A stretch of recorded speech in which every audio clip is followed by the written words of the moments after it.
Have you ever felt tired for no reason? Not the kind of tired that sleep can fix, but a deep cellular exhaustion right in your bones.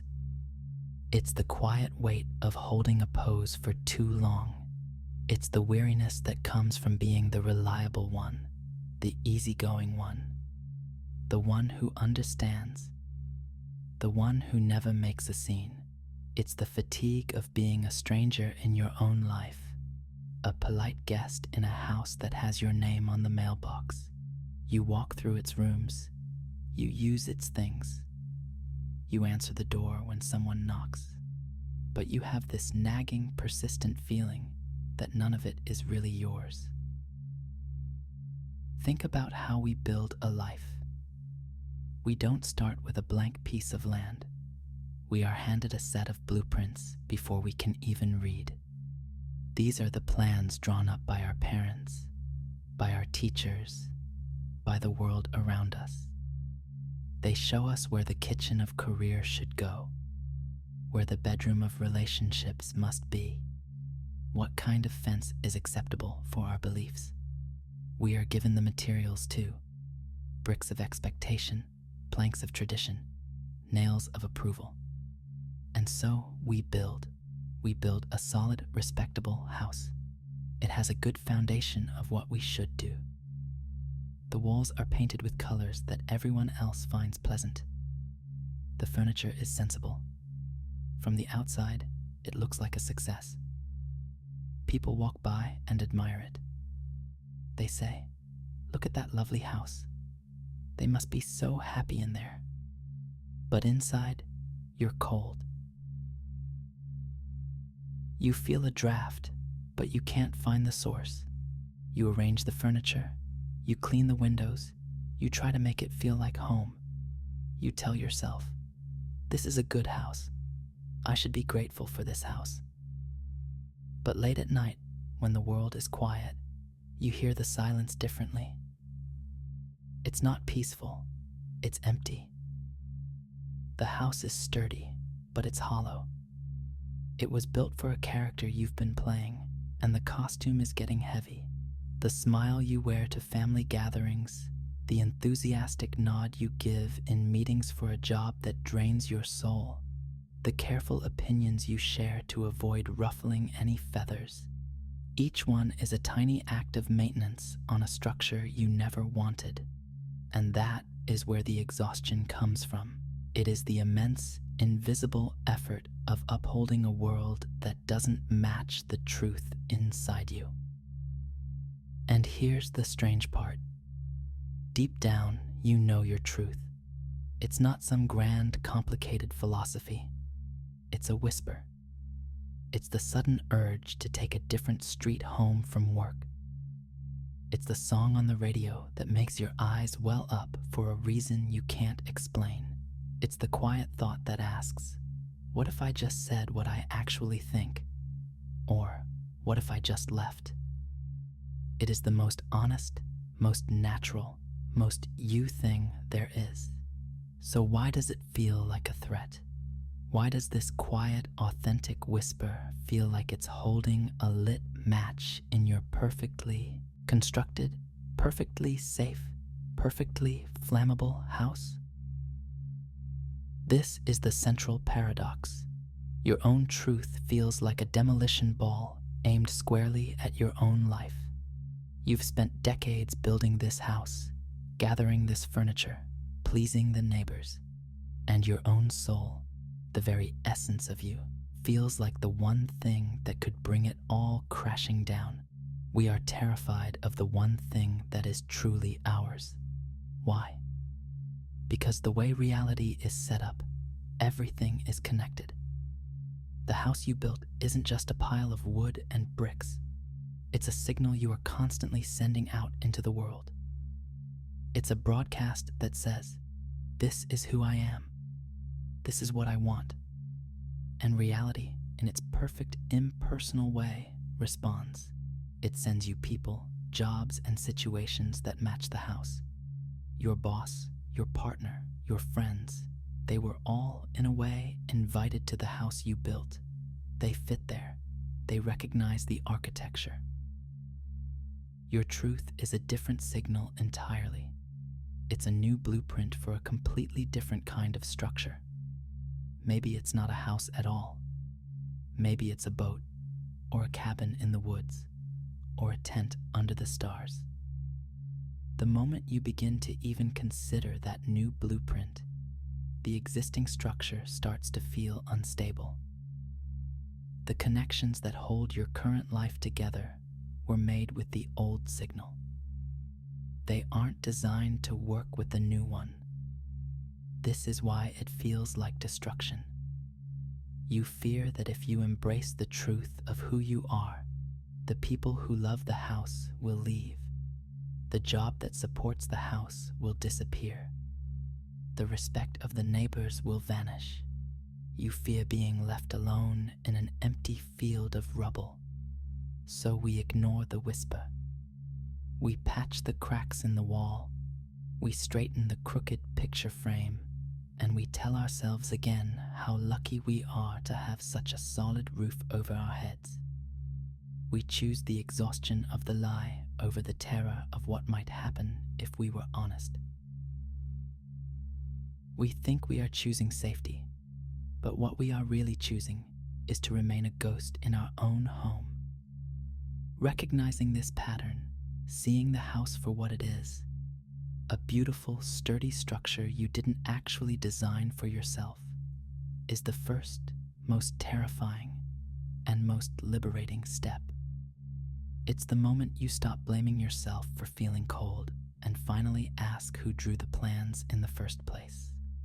By the way, our shared space of light and awareness is on its way to 100,000 people. Thank you to everyone who subscribes and brings this moment closer. So you're standing inside this house, the one you didn't really build, and you've finally admitted that it feels cold, that it feels wrong. And now comes the terror. The thought of letting it all go feels like an act of self-destruction. But what if we've been looking at it all wrong? What if your truth isn't a bomb designed to destroy everything? Think of it this way. Your truth is a new foundation, a deep, solid, unshakable foundation that is made of the very essence of you. Now, can you build the old hollow house, the one made of other people's expectations and rules, on top of this new, authentic foundation? No, it's impossible. The blueprints don't match. The load-bearing walls are in the wrong places.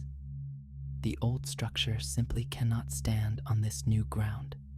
So when the walls start to crack and the roof begins to groan, it's not because your truth is destructive. It's because the old structure was never meant for you in the first place, and it cannot be supported by something so real. The collapse is not the tragedy. The tragedy was living in the wrong house for so long. This is one of the fundamental mechanics of how reality works. We are all sending out a signal, an invitation to the world around us. For years, your house, your carefully constructed persona, has been sending out a very specific invitation. It said, people who appreciate this kind of respectable, predictable, and slightly hollow house are welcome here. And so they came. The friends who needed you to be the listener but never asked how you were. The partner who loved the idea of you but perhaps never saw the real you. The job that paid the bills for the house but demanded you leave your soul at the door. They all RSVP'd to an invitation you didn't even realize you were sending. When you start to live from your truth, you change the invitation. Without saying a word, you are sending out a new signal. It's quieter, maybe, but it's clearer. It says, I am building something real now. Only that which is also real is welcome. And reality begins to respond immediately. The connections that were based on the old, false signal start to weaken. This is the part that hurts. The phone doesn't ring as often. Conversations feel strained. People you've known for years might look at you with confusion, even anger. They might say, "You've changed." And they are right. You have stopped playing the part they were comfortable with. It feels like a loss, and it is a loss, but it is the loss of a reflection in a warped mirror, not the loss of your actual face. These people and situations are not being pushed away by you. They are simply falling away because they cannot find a foothold on your new foundation. They are a natural, necessary consequence of you no longer sending out a false welcome. And then there is the silence. After the noise of the collapse, after the dust settles, there is an empty space. This is the part we fear the most, the void. We are terrified of being alone in the rubble. But this emptiness is not a void to be feared. It is fertile ground. It is the most precious thing you can have. It is the quiet, open space where reality can finally deliver the people and experiences that actually match your true signal, the one you're sending out now. For the first time, there is room for them to arrive. Think about it. How could the right person find you when your life was already filled with the wrong one? How could the right opportunity appear when your calendar was booked with obligations that drained you? The empty space is reality's way of clearing a path for what truly belongs to you. It starts small, a chance encounter with someone who speaks your new language. A book falling off a shelf that contains an idea you desperately needed to hear. The rediscovery of a simple joy you had forgotten. The pleasure of walking in the rain. Or the taste of your morning coffee when you're not rushing off to a place you hate. These are not just random coincidences. These are the first bricks being delivered for your new home. These are reality's replies to your honest signal. They are quiet confirmations that you are on the right path, that the fertile ground is beginning to sprout new life. The process is not loud or dramatic. It is a slow, organic rebuilding. It's less like a demolition and more like the turning of a season, from a long, cold winter to the first tentative signs of spring. The fear of destruction is the illusion. The real journey is one of reclamation, reclaiming your land, laying your own foundation, and slowly, patiently, building a life that finally feels like home. Because it is. If this video changed something in you, write in the comments, "My truth is my foundation." Write it as your promise. Nobody